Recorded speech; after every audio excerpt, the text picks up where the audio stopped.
Un centre-ville réaménagé laissant la place aux piétons, aux vélos, mais conservant aussi les stationnements.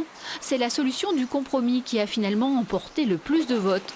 Après plus de 3 mois de concertation, les Vernonais ont été 55% à choisir cette proposition. Je pense que la ville de Vernon est très bien faite. Elle est au carré avec les hauts, donc on peut supprimer les voitures. Je ne suis pas contre que la place des fois soit interdite aux voitures pour des petites représentations, des choses comme ça, quoi. La plupart des gens viennent en voiture et si vous ne pouvez pas avoir de place de parking, vous prenez votre bagnole et puis vous allez chez Leclerc ou Intermarché. Quand je viens à Vernon, c'est 30 minutes, je prends le gratuit, quoi.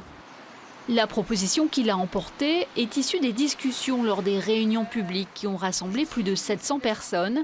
Elle n'était pas dans les scénarios initiaux.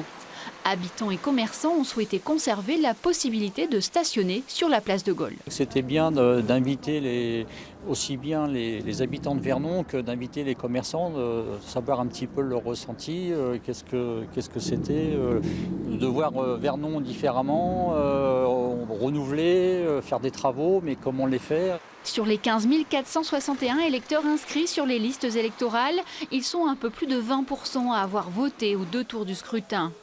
La consultation des habitants sur des projets de grande ampleur était l'un des engagements de l'équipe municipale.